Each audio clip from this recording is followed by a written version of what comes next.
live in the dungeon. This is the Dream Warrior Review. I'm Kurt Thomas. I'm Strawn.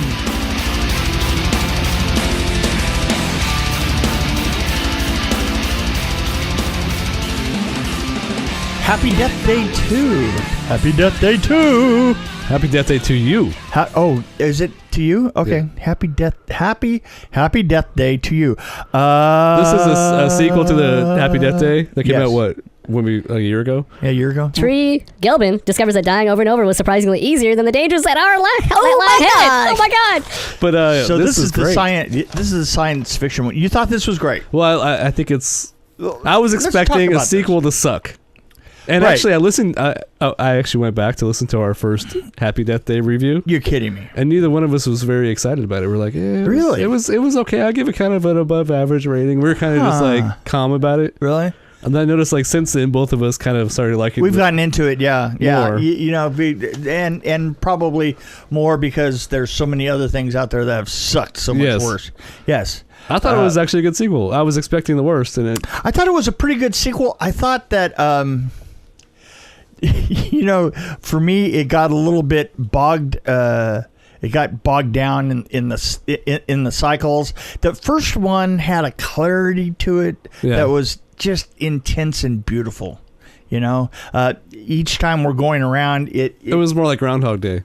Yeah, the first one very simple. The first one was simple. It was very Groundhog's Day. This one went into new science fiction frontiers. Well, actually, okay, I like the fact that they're developing the characters. Right. In this one more. Well, yeah, no, and they had secondary characters they added.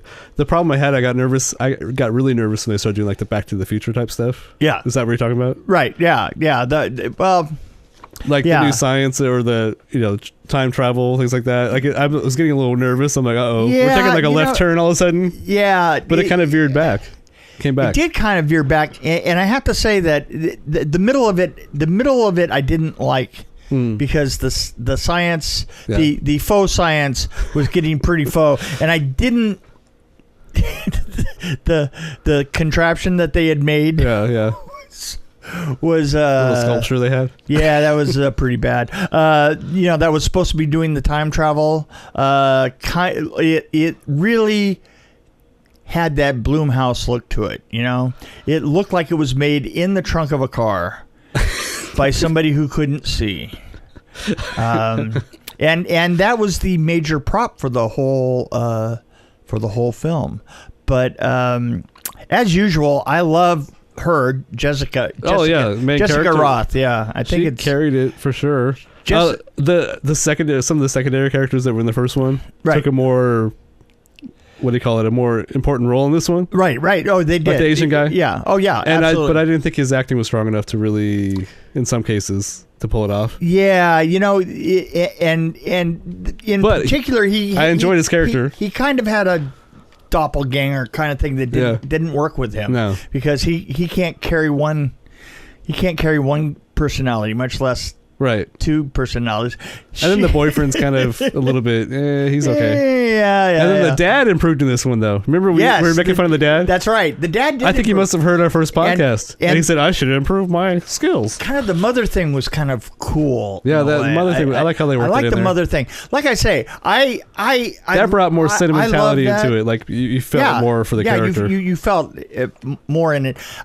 Like I say, the only thing was in the middle. I think it got a little bit. I do like the fact that she had to make a big decision. Yeah. And go one way or the other. And I think she made a good decision, maybe. Yes.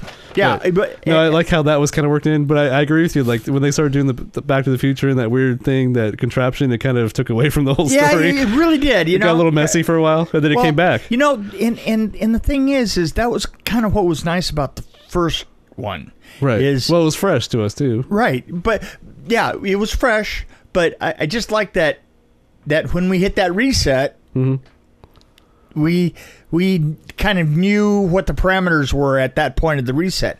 Here was the thing that I thought kind of got a little lost was we didn't quite go from the beginning of the resets by the time we were in the middle, right? Then we went back to them again, and then it got Yeah. Like if they took out that little middle section, I think. Yeah, I think it would. Like I say, let me take out 20 minutes. Let me take out 20 minutes and life will be good. I feel like we should get we get in trouble for it, but start our own website where we re-edit everything and put it out how we want this movie, how it should be. Oh, put it out there. I mean, I think I think that there's an awful lot of people that actually do that. Yeah. Until they get a letter in the mail saying, please stop.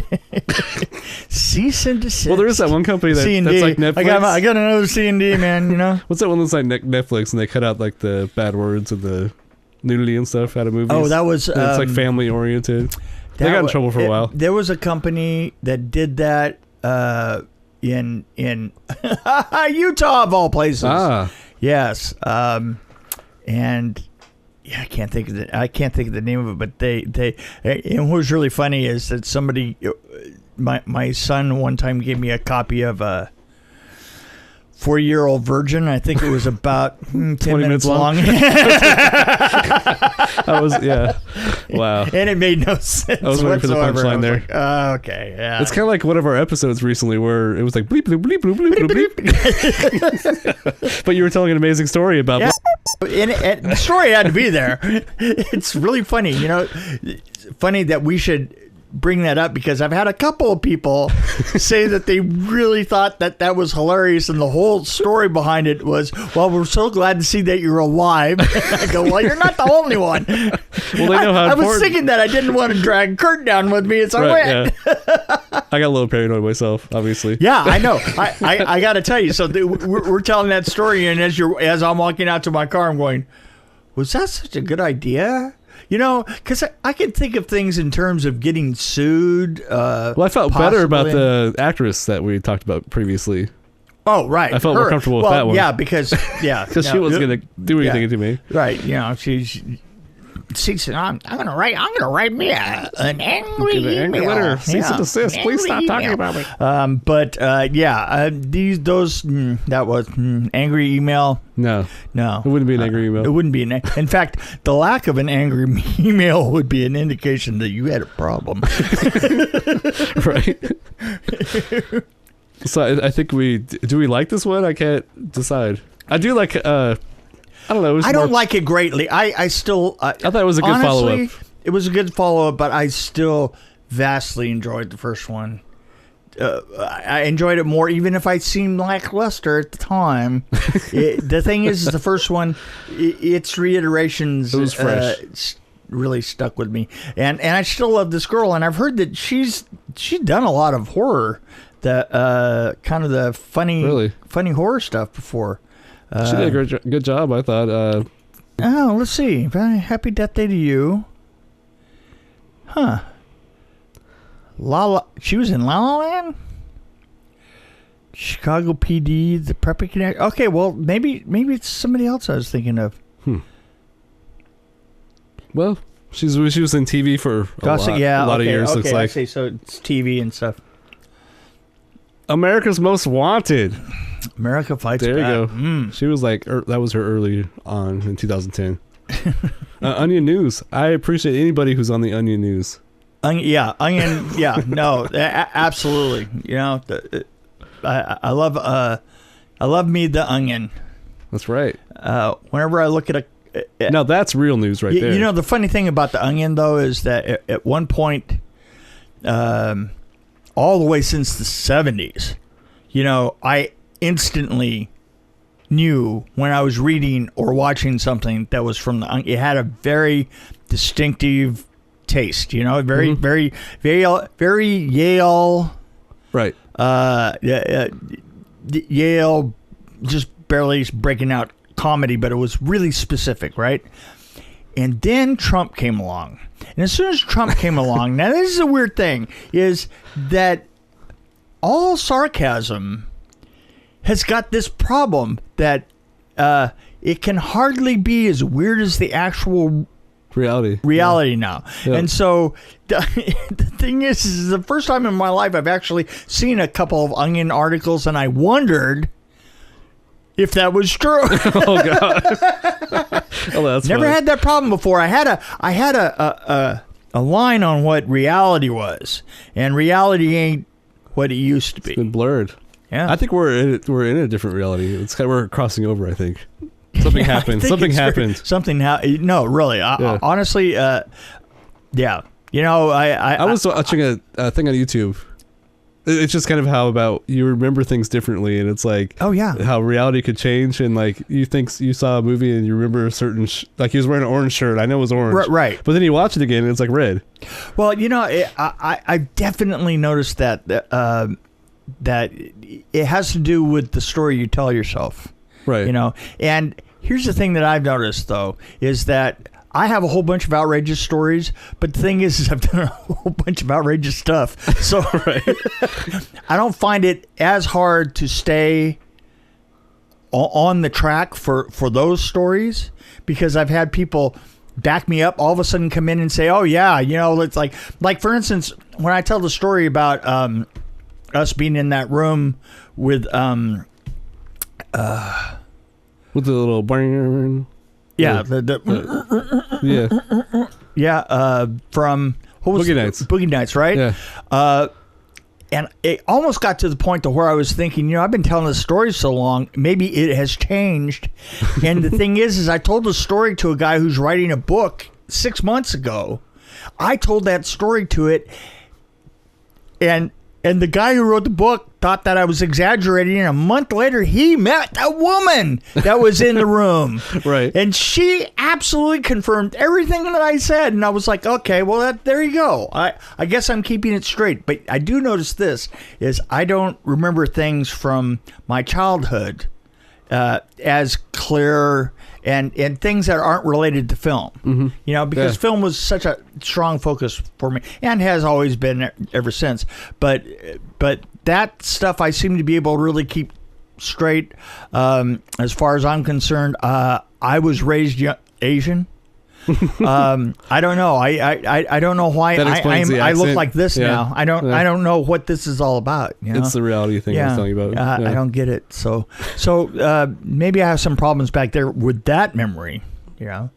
You might need some help there. I do know that the many times that I've gone down in planes with my dad that was real. Oh. Story time. Story time with Mick. Story time with Mick. Story time with Mick. Story time with Mick. Story time with Mick. Story time with Mick. Story time with Mick. I think that would be something you wouldn't forget.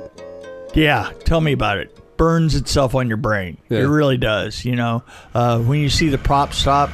You know what they don't tell you is that when you see the prop stop and there's always this how would you say it? It's a chain of events that I knew really well. You know,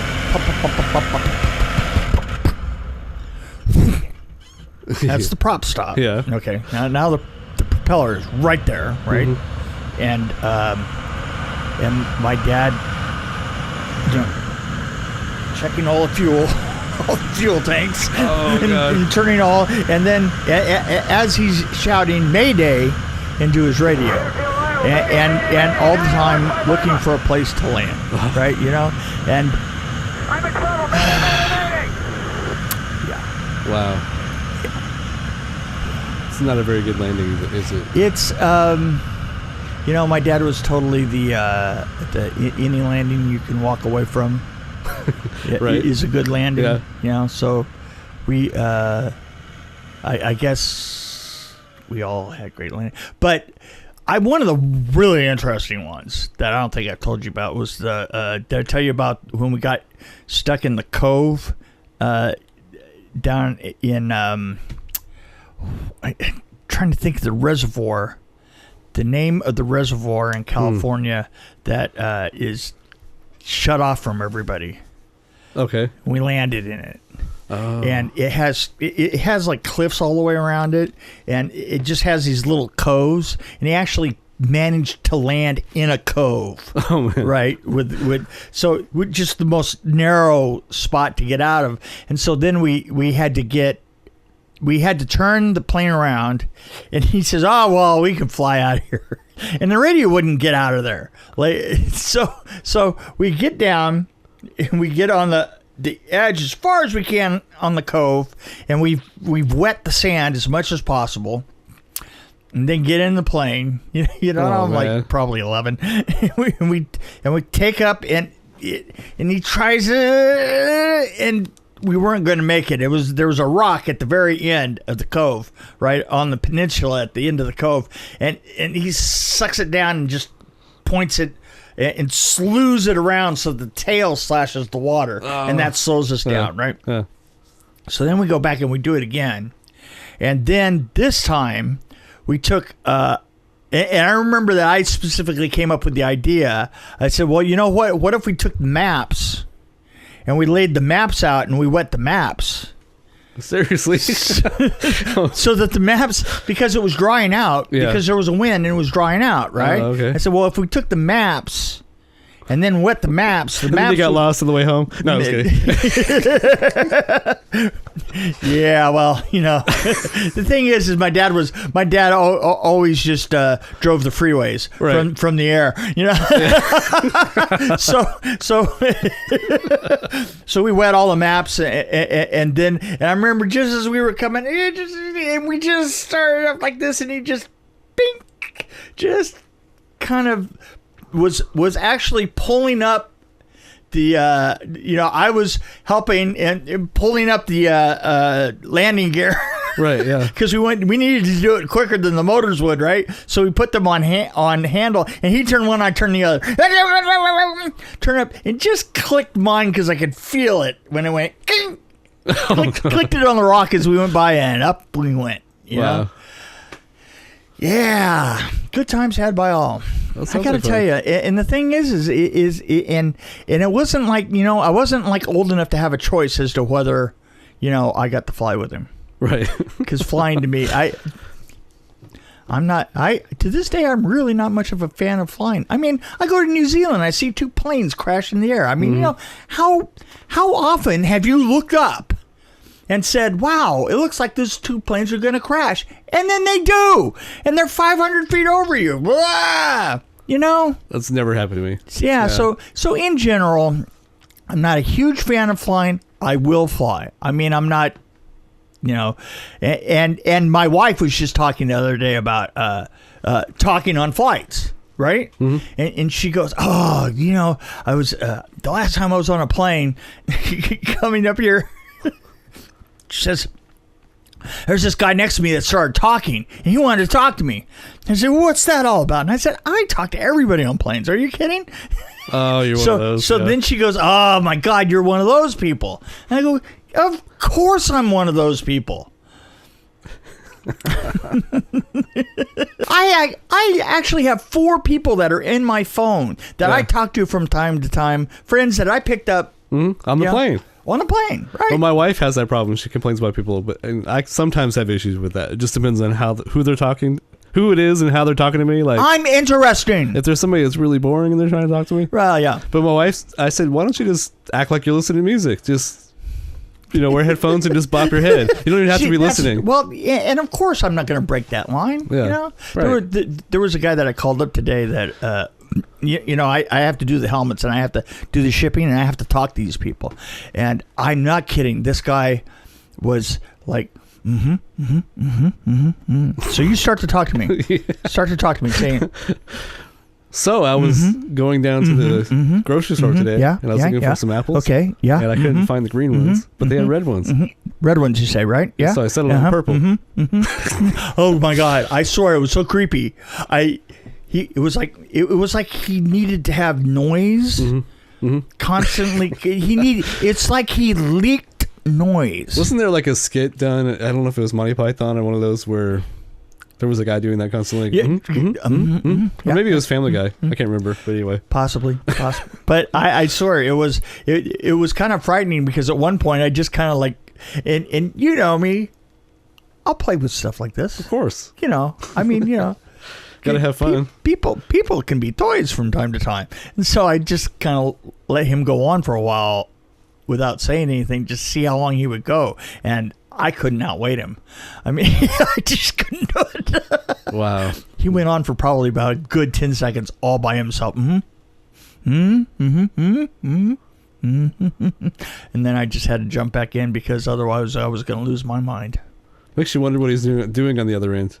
No, really? no images. No, don't we? Don't really need that. Not at all. Not at all. Right. So, Death Day. Happy Death Day to you. Let's see, how do we circle it back? How do we get back? I'm lost. Those maps are on the sand. Maps might still be what would I rate it? Let me ask that question to myself. Oh, okay. What would I rate it? What would you rate it? Well, yeah, this is a good question because I enjoyed it a lot. I mean, I enjoyed watching the whole thing. I think I got a little like, oh no, where are we going with this? What's going on with the Back to the Future? I felt a little bit lost. I was looking for the utter simplicity. But they're trying to get too complicated, maybe. Yeah, I think that they were trying to get a little bit too complicated in it. Yeah. But then I get, you got to have a place to go. It's just like Nightmare on Elm Street 3. Everybody complains that, on 3 and 4 that we made Freddy a Joker. That we made him a comedian. Right. Yeah. And we did it intentionally. And we did it because where else do you go? I think 4 is when he really hit his stride with comedy. The thing is we came up with that concept of a group of people. That they're banding together to have strength. And I mean, that's everywhere. But of course, it goes back to Little Rascals and every gang that's ever existed in the world. But getting together to go against the ultimate evil, plus having Freddy be a character, sort of like parodying himself in a way. It was just brilliant. That part right there, him carrying it because that was his strength. I think it was brilliant. Well, it brought out Robert Englund's personality. Yeah. So which I think the first one didn't have that. So I think in this one, this reminds me maybe of like the latter Nightmare on Elm Streets. I mean, it's cluttered, but at least when you see that girl, you're like, oh yeah, she's still the banner in it. Yeah. I want to give it like a 2 point. See, okay. I'm in between since I'm doing like points. Okay, wait. I would give it right between. Wait. Don't say it. Right between 2.5 and 3.0. I'm probably around 2.7. Okay, you actually rated it higher. I can't believe I did that. You just showed me a piece of paper with. Yeah. See, now I got to go 2.8. I'm gonna have to come up and meet you there. Yeah. Okay. But no, I don't know. Yeah. I don't even remember like a lot of the details. Just I'm with you. The thing is I still know the first one. The first film better. Well, like I said, it was more simple, and there's less characters to keep track of. I do like some of the secondary characters they added to this one, though. So, I mean, that's why I give it kind of a 2.7, 8, whatever, somewhere around there. I think 2.7. I'll stick with my gut feeling, 2.7. Whatever. They should do a Happy Death Day that has animals. I'm a fan of senior citizens, so why don't they ever have like these movies like, let's jump ahead since they're doing time travel. Let's go 50 years ahead and see Tree when she's like, 70 years old or whatever. Oh, okay. There you go. And she's in with her teeth and stuff. So, to give Lin Shaye a job? I like Lin Shaye in anything. Yeah, no, that's true. Yeah. That's true. It's funny. The Boneheads. The Boneheads were talking about, they were talking about great character actresses. Mm-hmm. And they came up, I mean, the number one was, the old woman from Goonies and Throw Mama from the Train, right? Oh, God, I can't think of her name. But also Madeline Kahn, absolutely. Character. She's up there. And the thing is they didn't mention Lin Shaye, and I have to go back in and just rip Lin Shaye, go for their throats for that. I need to hear their list. I'm going to have to go listen to that.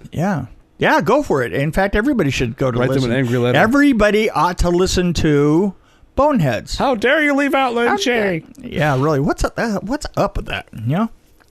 So I think that we've really stretched ourselves here. Mm-hmm. This is this better die quickly. Bye. Yep. Yep.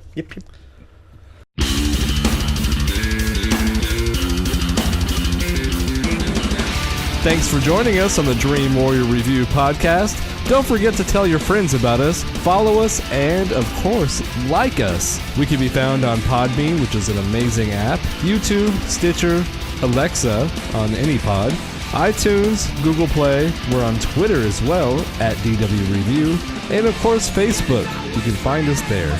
You can also email us at dreamwarriorreview@gmail.com.